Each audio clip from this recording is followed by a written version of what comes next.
throwaway time. What's your secret that could literally ruin your life if it came out? When I was 15, my parents were going through a divorce. My mom worked night shifts and my dad was living with a friend of his. One night my sister, who was 19 at the time, came home pretty drunk from a party. She was acting goofy and fell on the couch next to me. She started grabbing my leg and laughing, and we started fondling. We ended up having sex right there. When we woke up the next day, she had no recollection of the night before, so I just kept my mouth shut. Fast forward to when I'm 18. Sister is home from college and dad is over for a visit. They get into an argument, and in a fit of rage my dad announces how he has never forgiven her for the abortion she got when she was 19 and subsequently killing his grandchild. He's very religious. I then realize the baby she aborted was in fact mine. And as far as I know, I am the only one who knows, since she has never mentioned that night. First time telling anyone this. This thread is so deep that probably no one will see. But if one person does see it, it'll feel better. I am basically living a lie. I told my entire family I was able to transfer out of community college and into a university. But I never finished up the requirements. So since I live at home, every day instead of going to school I go to the local library and BS. My lies are so extensive. I even go to the campus and meet my girlfriend for lunch sometimes.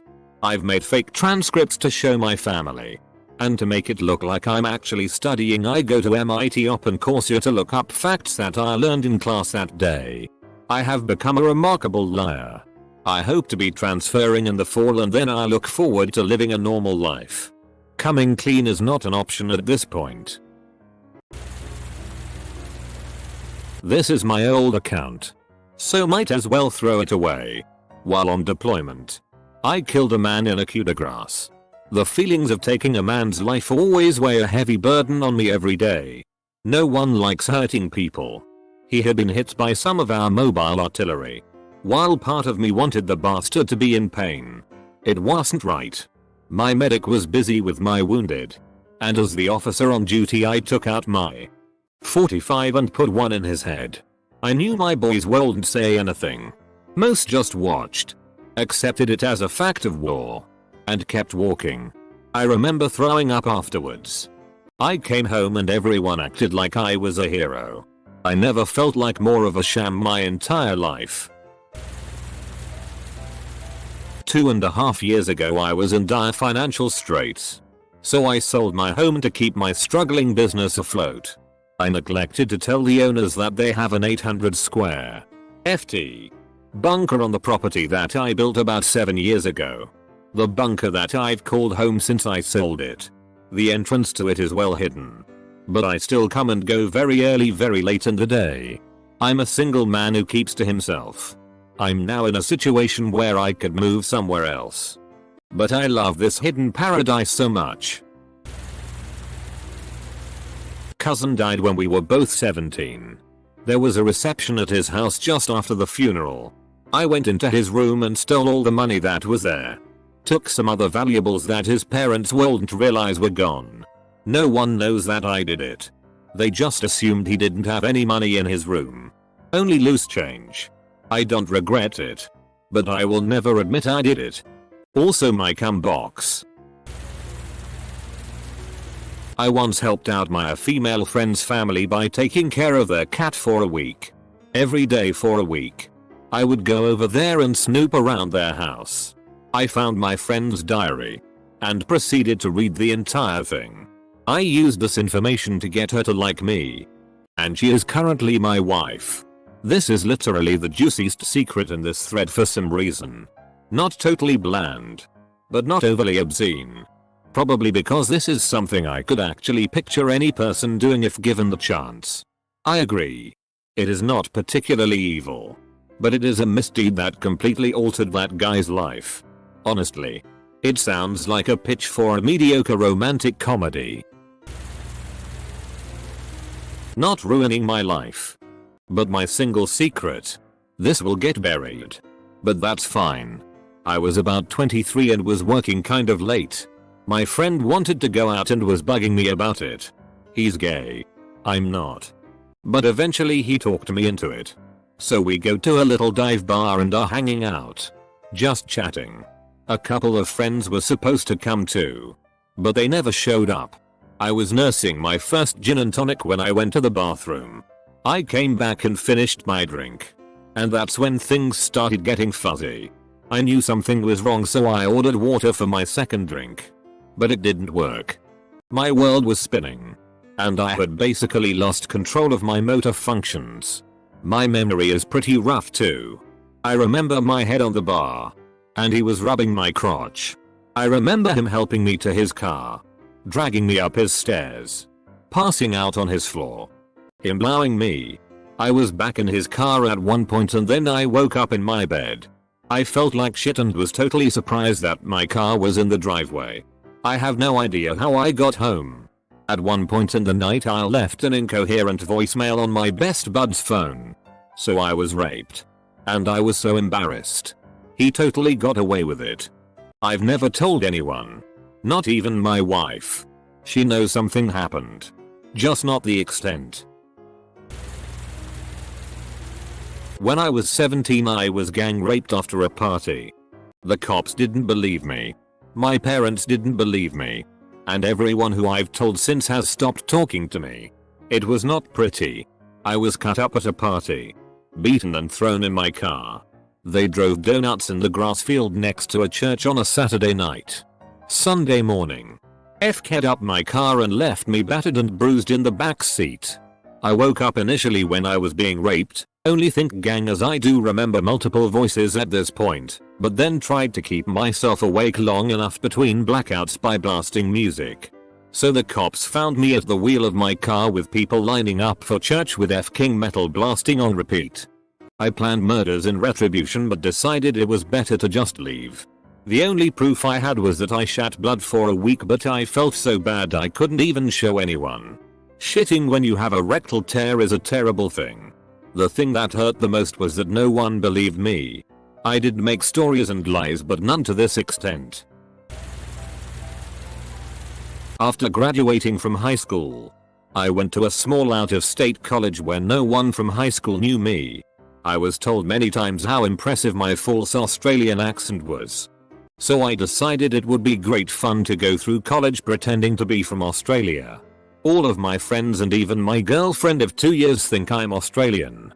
I have a completely fake Australian identity, family, and past. I will soon be graduating. And I plan on asking the girl to marry me. Everything she knows about me is Australian. I don't know how to tell her she doesn't really know me. Guess I'm forever a bloke. I know this thread is most likely dead now. But I used to masturbate a lot. And when I was 10 I had a technique where I'd let off a load into a sock then wash it and quickly dry it. Now I couldn't leave it hanging outside or use a dryer, otherwise my family would have seen it and probably smell it or whatnot. So I'd put it inside my gas heater unit. Unfortunately my sock had caught on fire inside the unit. Blew it up and set my house on fire. Only my brother was home at the time. And he managed to survive, the house did not. For 5 years we stayed from caravan park to caravan park whilst we waited for confirmation that it was not arson and we could receive an insurance payout. We eventually did and scraped together money to start rebuilding the house. The house is still being rebuilt to this day and it shames me anytime I have to visit my parents living in a tiny mobile home where my backyard once was. The story I tell is that my first kiss was 9 years ago. When I was 14. With my now fiancée. False. When I was 13. I babysat an 8-year-old boy. His parents were very open. And he was very sexually aware. I caught him watching porn a couple of times. From the start. He was very aggressive. Always grabbing me and trying to kiss me. After a while. Oddly impressed with this new sort of attention. And very curious about kissing. One night we started making out. This became routine. And went on for probably almost a year. Before I realized how horrific and wrong my actions were. I continued to babysit him for a while. But soon his parents stopped calling me. I've always wondered why. I'm terrified that I'll one day be exposed as a child molester. TL. Doctor, as a 13-year-old girl, I frequently made out with an 8-year-old. I have memories of my sister, 5 years older, and I playing a roleplay game when I was younger that I think would be considered sexual abuse molestation if I told anyone. I don't remember how old we were, but I know she was around the age where her breasts were developing. When home alone we would play a roleplay game where she was a boss and I was a secretary. And the boss would always sexually harass the secretary. It ended in my sucking on my sister's breasts while she would lie on the couch with her shirt off. My memory has always been really horrible, so I only remember patches of this. But I remember that it never felt sexual. I don't actually trust my memory enough to feel confident that this really happened. I love my sister. She's my best friend and I would never want to damage our relationship by ever bringing this up and asking her what really happened. It is a secret I will carry with me and never reveal. Also, till it's hard coming up with a throwaway name. Edit. To clarify, I'm a woman. Just in case anyone assumed otherwise. May not ruin my life, but would really prefer if it didn't get out. 26-year-old male. And have visited with 30+ escorts over a 4-year period. This includes girls in the Amsterdam red light district to girls in Asian massage parlors. First time was about 6 months after breaking up with my first girlfriend. To be honest, I stopped counting how many times I've actually paid a visit to one of these girls. Was never very confident with girls growing up, so this was much easier than actually having to put myself out there. I guess I'm actually fairly good looking and have much more confidence now. It's only in the last couple years that I've come to realize how easy it is to attract girls. And sadly recall how much time and money I've wasted on escorts. Been almost a year since I last made a visit. Edit. Did a rough count. Place the number roughly around 34 different girls. Surely I'm forgetting some. With a going rate of $200 to $300 each time. Well, it makes me sick to do that math on that one. But probably close to $10. 000 total. Some of these girls I saw 2-3 times at most. At least it provides me with more motivation to keep away from this hobby. That I've been considering suicide for the past few months. My friends know I'm going through a rough time. But if they knew I've come so close to actually killing myself, everyone would see me differently. The only way they would know would be if it was already done. I don't want them to think of me like that if I do decide to continue living. So I haven't told anyone that knows me. I'm sure there are plenty of others in similar situations. This will probably never be seen by anyone but FCK it. My father once owned a cat who loved to suck our earlobes for whatever reason. About half a decade ago my father left me alone in his apartment with his cat and I don't know exactly why, but I just grabbed the cat, went in the bathroom with it, laid on my back, put it on my chest and let it suck my earlobes while masturbating. I find myself f***ing disgusting when I think about it, but I still think that it was one of my best faps. IT guy here. It's amazing what people will do on their computers and say in their emails despite having to sign a waiver that all computer activity at work is monitored and recorded. I have half the company's banking, social media and personal email account info and passwords. I know who is secretly banging who at the office behind their spouses' backs. I know who is cybering at work and jerking it in the bathroom almost daily. At least they tell their sex chat partner they're running off to the bathroom to jerk it.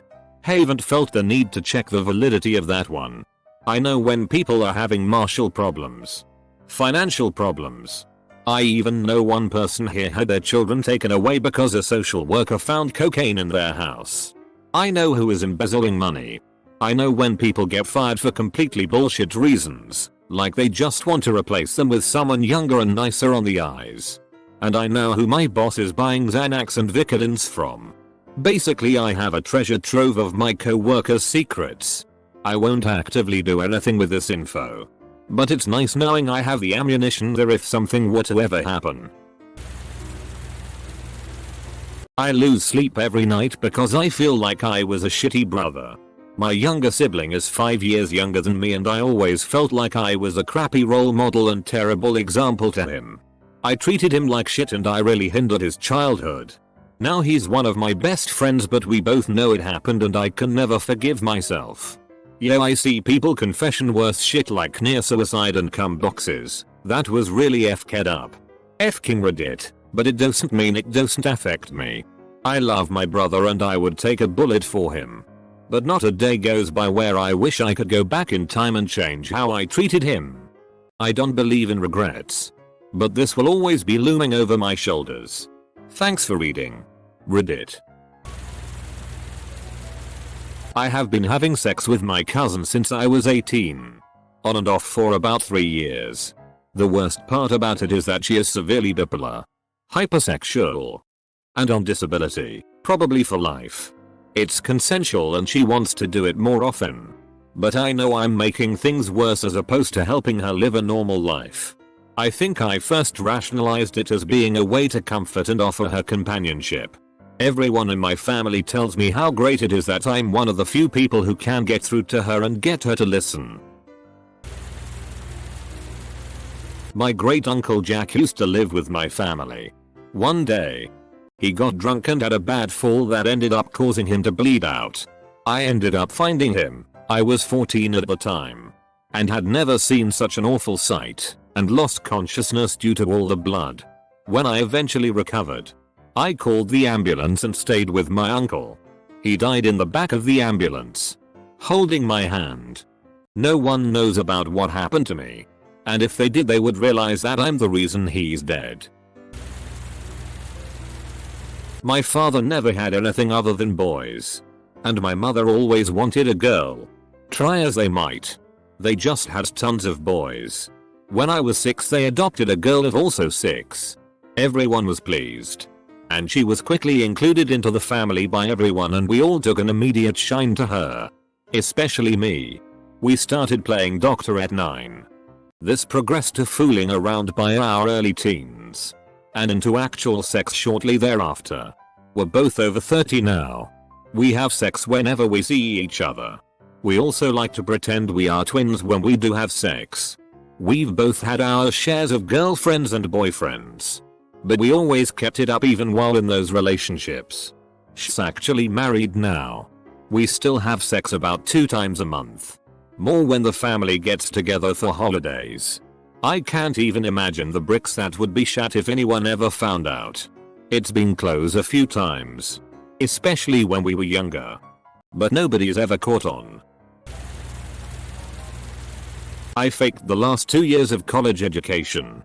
My parents put so much pressure on me I couldn't handle it. I was suffering from severe depression and anxiety, so I faked it all. Lied to everyone. Made up fake transcripts. I just got my foot in the door in my desired field thanks to a friend as they hired me as a subordinate. This place only hires college grads but no one double checked my credentials since I was recommended. My hopes is that if I need to find another job I'll have been at this place long enough to get it by experience alone. I work for a very prestigious company. I'm not bad at my job. I'm actually quite good. But my fear is eventually I'll hit a wall and the lie will come to light. No one has known this for the better part of a decade. It's a relief to finally say it out loud. I can't even tell those I love. My silence is my prison. I used to do heroin.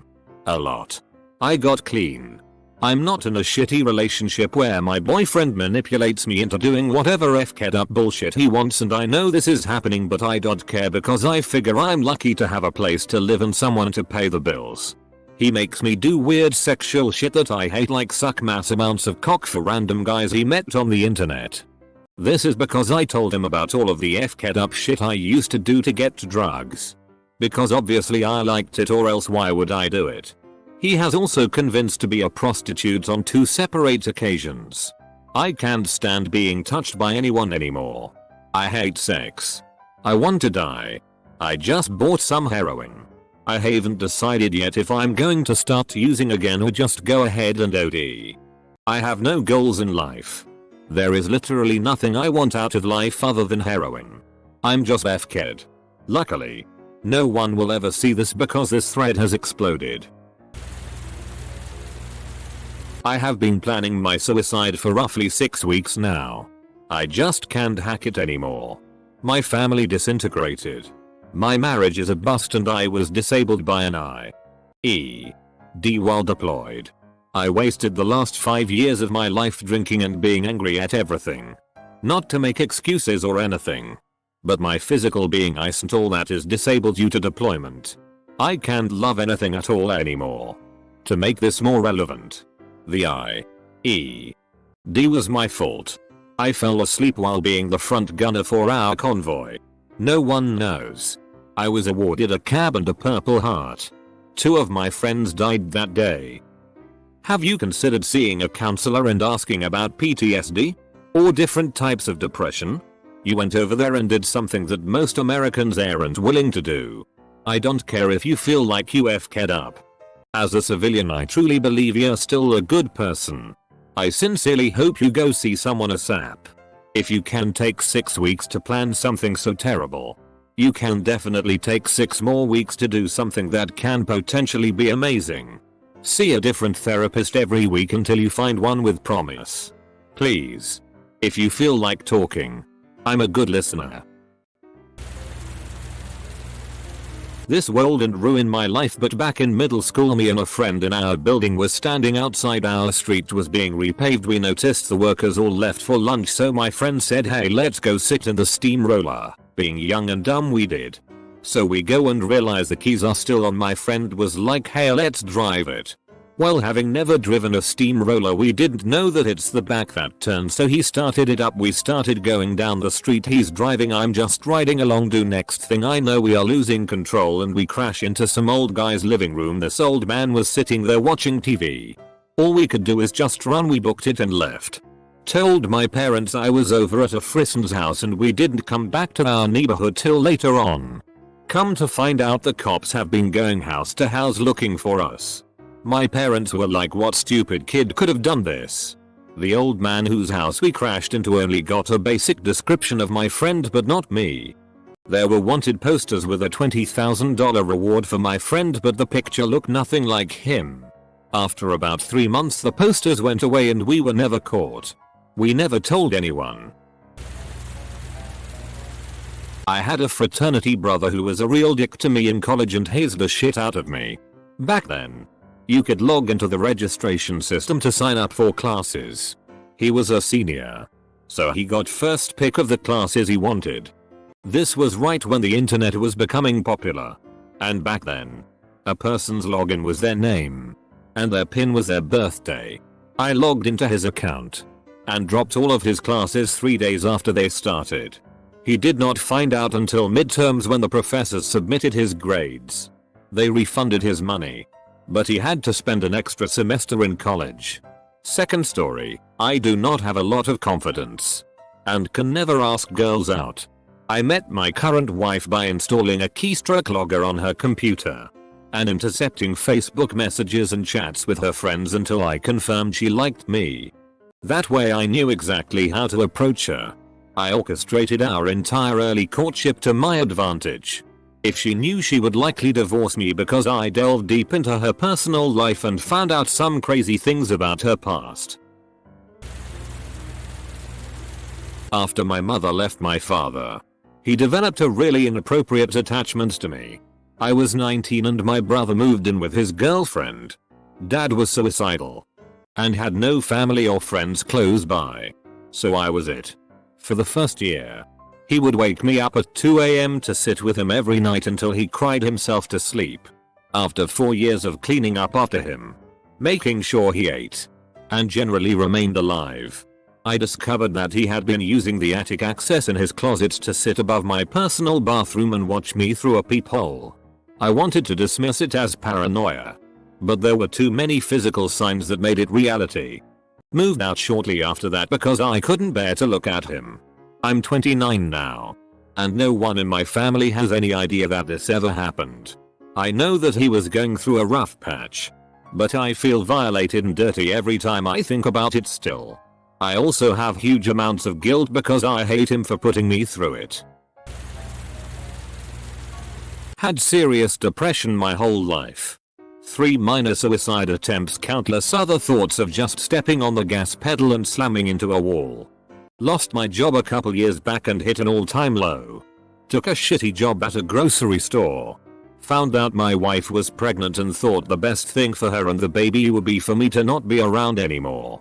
On my last day I plan to live, my wife tells me our baby is the size of a sweet pea. I smile and act happy knowing I will never see that sweet pea. Go to work in the morning and near the end of my shift I'm standing in the frozen department and am near tears. Close my eyes and ask myself what's the point, time to end this. Then I hear someone yell my wife's name loud. Twice. I look over and see a lady who happens to have my wife's name. Okay. Just a coincidence. Then I look down and see him holding a box of sweet peas. I start crying and go home. Tell me everything. Got the help I need. The sweet pea is 2 now and has a sister on the way. I live my life for them. They saved me. Just remember that no matter how bad it gets, there are people out there who love you and want to help. Don't be afraid to ask. Be strong, Reddit, and stay alive for the ones that love you. When I was about 12 I went with some family to the Family Dollar. My mother and cousins went off to go look at generic groceries, so I decided I would just spend my time hanging out in the toy aisle. In the toy aisle there would always be these bags of marbles that other kids would open and leave laying there, so I decided to fling marbles across the floor and one just happened to reach one of the far off aisles. So about 2 minutes later I hear a loud crash and someone scream, "Somebody help this man." Being the curious child I was, I ran over to see what the commotion was about and I find everyone gathered around this guy who had seemed to have fallen from the ladder as he was getting something off the top shelf. The guy is seizing out and blood is coming from his head as he laid there and his face seemed to be turning blue. My mother whisked me and my cousins away and we left. Next time we went we talked to the front cashier and she said that they called the paramedics, but by the time they got there he had died from choking. Apparently when he had the seizure he was choking on his own tongue. The cause for the fall according to the front cashier was that he had put the ladder on a marble and didn't check it before he got on it. When I heard what the cashier said I just stood in disbelief thinking I was going to jail. I tried telling my mother many times but all she did was say that I imagined it. TL. Doctor killed a man with a marble in a Family Dollar. I've never attempted to kill myself. And I doubt I ever will. But I just want to die. I'm an incredibly happy guy, odd enough. I truthfully am happy. But whenever I think about getting shot or getting cancer, I get a little excited. I wish I was one of those deaths on the news. Shoot, I'd love to take someone's place. They want to be here more than me. I'll never actually kill myself even if it's just for the sake of others who need me. But I can't stop wishing that someone else would kill me. I'm done being here. I'm done dealing with the crap. I'm just burnt out and I don't want to be here anymore. I'm now finished my first year of university. In the fall, my funds quickly dried up even though my parents earn a combined salary of about $200,000 a year.